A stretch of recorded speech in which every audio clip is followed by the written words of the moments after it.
All right, welcome back to the Curious Decoder. Today we're diving into something that, well, to be honest, kind of sounds like it's straight out to science fiction. We're talking quantum supremacy. It really does, doesn't it? And yet, here we are. It's a phrase that's, it's been making the rounds, Yeah. and it suggests this massive leap forward in what computers can do. Yeah, it gets people's imaginations going. Okay, so think about this. Imagine, right? Imagine you've got this super efficient librarian, like the best in the world. This person can find any book in seconds. Okay, I'm picturing it. Now, that's your typical top-of-the-line classical computer, fast, organized, but still working in a way we're familiar with. Right. Got it. But then, picture a wizard. This wizard isn't searching for books. This wizard can read every single book in the library all at once. Whoa, okay, things just got interesting. And that right there, that's the kind of power we're talking about with the quantum computer when it hits this thing called supremacy. It's a whole different ballgame. It's not just about speed, is it? It's, like you said, a totally different way of handling information, a way that could open doors we haven't even thought of yet. Exactly. So in this deep dive, we're going to try to unpack this whole quantum supremacy thing. Right. What's the big deal? What are the claims? What are the arguments? And most importantly, what does it actually mean for, for us, for the world? Right, because it's one thing to have these theoretical breakthroughs, but it's another thing entirely for them to actually impact our lives. Totally. To help us with this deep dive, we've got some great sources. We're going to be looking at what Google's been up to, what IBM has to say about it all. They've got some strong opinions, that's for sure. Oh, yeah, there's definitely some back and forth happening there. And we'll also be looking at some wider analysis of where this whole field of quantum computing is headed. So our mission, if you stick with us, is to cut through all the hype, all the jargon. Because there's a lot of that, isn't there? Oh, yeah, you bet. We want you to walk away from this actually understanding what quantum supremacy is, what progress has been made, and what it all might mean, in real terms. I think it's important to remember that this isn't just some abstract scientific concept. This is about the future of computing, which is pretty much the foundation of our modern world. So, yeah, the implications here, they could be huge. No kidding. Okay, so let's get down to brass tacks. What exactly is quantum supremacy? How would we explain this to, say, someone who doesn't have a PhD in physics? Right. Okay, so in the simplest terms, quantum supremacy is when a quantum computer can do a task that a classical computer, even the most powerful supercomputer we have, just can't do in any reasonable amount of time. Okay, so it's not just a little bit faster. It's like night and day. Exactly. We're talking about a difference of, say, a quantum computer doing something in seconds, while a classical computer would need thousands, maybe even millions of years to do the same thing. Wow, okay, that is a huge difference. And it's that massive difference that signals this fundamental change in what computers can do. Okay, that makes sense. And this term quantum supremacy, it didn't just appear out of nowhere, did it? No, it didn't. It was actually coined by a physicist named John Preskill back in, I think it was 2012. Ah, yes, John Preskill.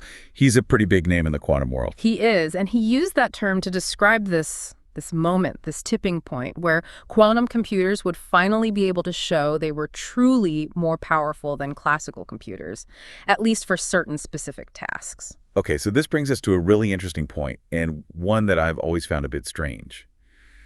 The task that's used to show this supremacy, it doesn't actually have to be something useful, does it? You're absolutely right. That is one of the big debates around all of this. You see, a lot of researchers, a lot of critics, they argue that achieving quantum supremacy on a task that has no real-world application is more of a theoretical demonstration than a genuine breakthrough. Right, so it's like, you build this super fast car that can break all the speed records, but it can only drive around in circles in an empty parking lot. Yeah. Impressive, sure, but not exactly practical. Yeah, that's a good analogy.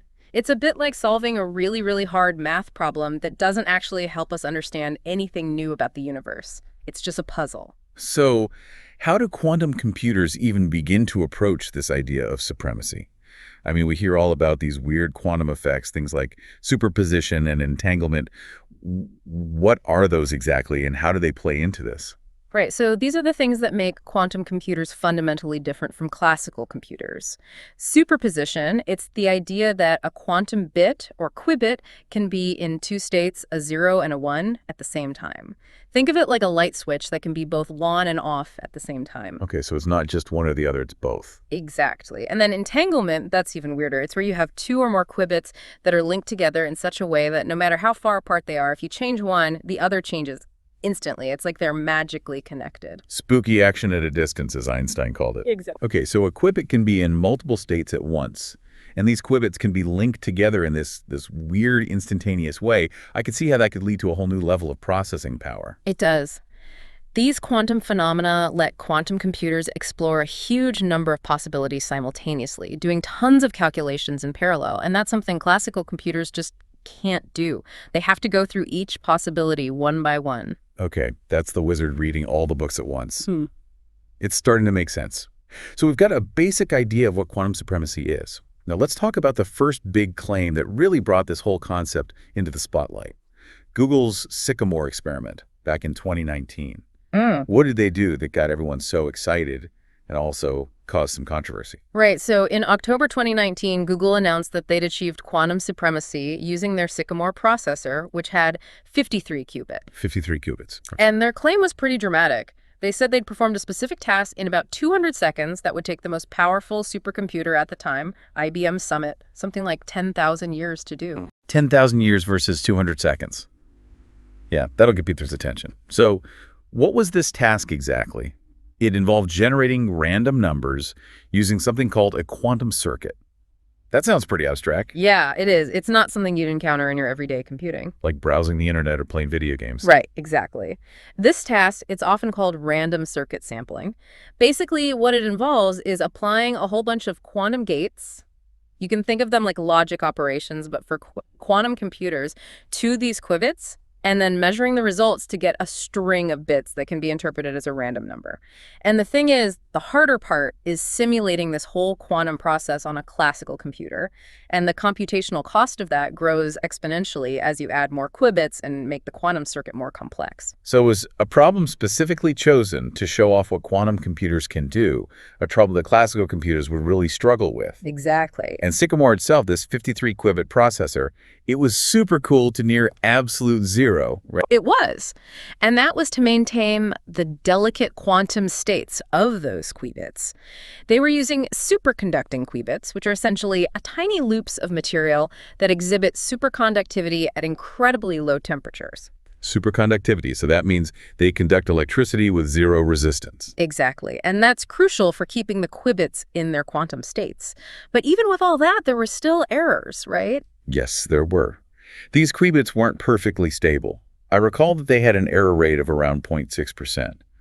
But Google argued that for this particular experiment, that error rate was low enough to get reliable results. Right. They said it was good enough to show a clear quantum advantage. Okay, so Google makes this huge announcement. They claim they've achieved quantum supremacy, but then almost immediately IBM, who, are also big players in this quantum computing world, they come out with a different perspective, don't they? They do. IBM researchers challenged Google's claim, saying that the 10,000 years Google estimated for a classical computer to do the same task was way off. Oh, really?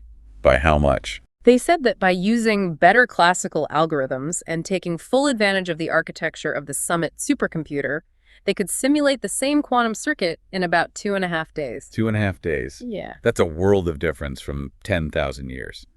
So does that mean classical computers aren't as far behind as we thought? Well, that's the question, isn't it? IBM's rebuttal really highlighted how much progress is still being made in classical computing, both in terms of algorithms and hardware. And they also pointed out that the task Google chose was, well, kind of designed to favor quantum computers, so it raised doubts about whether it really demonstrated a general-purpose quantum advantage. Okay, so not everyone was convinced by Google's claim. And I remember Google's response to this counter-argument was, well, it's pretty dismissive. Something about flapping your arms and flying. Yeah, they basically said that even with all the clever tricks IBM could come up with, the fundamental speed advantage of their quantum approach was undeniable. They felt that even bringing it down to 2.5 days was still a huge difference and didn't change the fact that they demonstrated quantum supremacy for that particular problem. So this whole thing turned into a bit of a quantum kerfuffle. Mhm. It became a public debate about what quantum supremacy actually meant and whether Google's claim was valid. It definitely did, and it showed how tricky it is to compare quantum computers to classical computers and how difficult it is to prove quantum supremacy in a way that satisfies everyone. Okay, so we've talked about the numbers, the specific task Google chose. Mhm. But IBM's criticism wasn't just about that, was it? They seem to have a more fundamental issue with focusing on these abstract benchmarks. That's right. IBM's argument went beyond just Google's experiment. They were saying that this whole race towards quantum supremacy, if it's just about theoretical achievements and not about solving real-world problems, well, that could be misleading. They even use the phrase hype over reality. Hype over reality. Yeah, that's a pretty strong statement. It is. And what they were getting at is that if quantum computers are only showing they're better at solving these abstract problems that have no practical use, well, even if it's technically impressive, it's not really a breakthrough that's going to change the world. There's a great quote from Dr. Dario Gil, IBM's director of research, where he says, quantum supremacy should mean quantum utility. Right, so it's not just about being better at something, it's about being better at something that matters. Exactly. They were drawing a line between quantum supremacy, which is about being able to outperform classical computers on any task, even if it's useless, and quantum advantage, which is about being able to outperform them on tasks that actually have real-world benefits. Like developing new drugs or making our cities run more efficiently. Exactly. It's the difference between having a fancy gadget that doesn't actually do anything useful and having a tool that can solve real problems. Okay, so we've talked a lot about Google and IBM, but they're not the only ones in this quantum race, are they? What about China and their Juzhang quantum computer? Right. So in 2020, a team in China announced that their photonic quantum computer, which they called Juzhang, had also achieved quantum supremacy. Photonic quantum computer, so that means it uses light, right? It does. They claimed that it could perform a task called boson sampling in just a few minutes, a task that they estimated would take classical supercomputers billions of years. Billions of years. Wow, that's even more extreme than Google's claim. It is. But again, boson sampling, it's another one of these very specific problems that's designed to be hard for classical computers and relatively easy for certain types of quantum computers. While these experiments are impressive from a technical standpoint, the practical applications of boson sampling itself are still pretty limited. So it's more about proving what quantum computers can do than about solving real-world problems. Now, yes. So we've seen these impressive demonstrations, these claims of quantum supremacy. But what does it all actually mean for the average person? Should we be expecting quantum computers to revolutionize our lives overnight? I know there's a lot of talk about this encryption doomsday scenario where quantum computers will break all our online security. Is that something we need to worry about right now? That's a big concern for a lot of people. And it's true that, theoretically, a powerful enough quantum computer running Shor's algorithm could crack many of the encryption algorithms we rely on today to keep our online data safe. Okay, so when is this doomsday scenario going to happen? Should we all be panicking? Not quite yet. The key phrase there is powerful enough. To break the encryption we use today, we'd need quantum computers with millions of qubits that are stable and can be error-corrected. And current quantum computers, like Sycamore with its 53 qubits, are nowhere near that level of sophistication. It's a bit like comparing a toddler with a butter knife to a master safecracker. The threat is there, potentially, but we're a long way from it being a real danger. A quantum toddler with a butter knife. I like that analogy. So we're safe from the encryption doomsday for now. But are there any real-world applications of quantum technology today, even if we haven't reached full supremacy? We've talked about quantum advantage. Where are we likely to see that first? Right, so even though we're not at the stage where quantum computers are outperforming classical computers on all fronts, there are areas where they're already showing promise. One of the most exciting areas is in chemistry and materials science. Okay, tell me more about that. So quantum computers have the potential to simulate molecules and materials way more accurately than classical computers can. Why is that important? Because that could lead to the discovery of new drugs, new materials with amazing properties, more efficient catalysts for all sorts of industrial processes. One example is simulating how proteins fold, like the proteins involved in COVID-19. Even the quantum computers we have today could give us valuable insights into that. So it could help us fight diseases and understand how life works at a fundamental level. That's pretty incredible. What else? Another area where quantum computers are showing potential is in solving optimization problems. These are problems where you have to find the best solution out of a massive number of possibilities. Okay, I can see how that would be useful. Where would we see that in real life? Well, think about things like logistics, managing supply chains, financial modeling. These all involve optimization. There's actually a really interesting example of Volkswagen using a D-Wave quantum annealer to optimize bus routes in Lisbon. And they managed to reduce traffic congestion by 15%. 15%. That's a pretty significant improvement. So even without full quantum supremacy, we're already seeing glimpses of how quantum technologies can make a difference in areas like healthcare and transportation. Yeah. What about AI?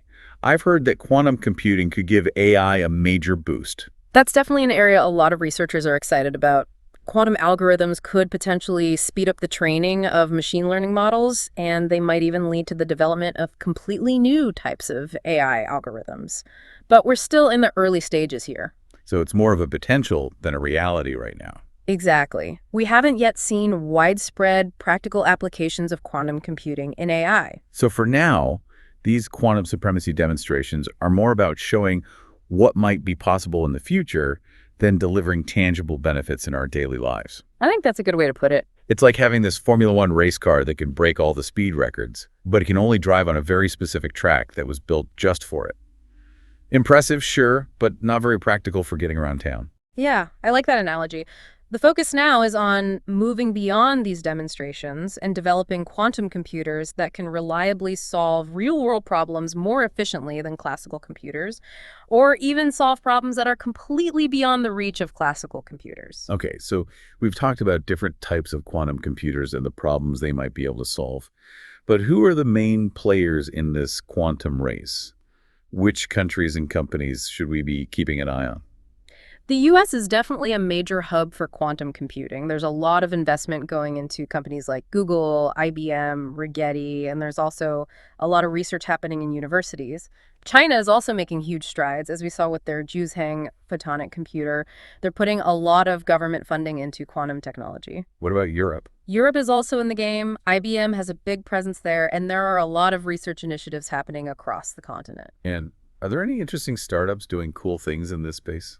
Oh, absolutely. There's a whole ecosystem of quantum computing startups popping up all over the place. One example is IonQ. They're developing quantum computers that use trapped ions, which could be a way to make more stable qubits. And then there's Sequantum. They're aiming to build this massive fault-tolerant quantum computer using photonics. Fault tolerant, so that means it can handle errors without crashing. Exactly. And they're aiming for 1 million qubits, which is incredibly ambitious. 1 million qubits, wow. So it sounds like there isn't one single technology that's dominating the quantum world right now. It's more like a bunch of different approaches all being explored at the same time. Yeah, it's a bit like the early days of aviation when people were trying out all sorts of different aircraft designs to see what worked best. Right, so we've got superconducting qubits, trapped ions, photonic qubits, and probably others I haven't even heard of, each with their own pros and cons. Exactly. Some qubit technologies are more stable than others. Some have longer coherence times, which means they can stay in their quantum states for longer. And then there's the question of scalability. How easy is it to build a quantum computer with thousands or millions of qubits using a particular technology?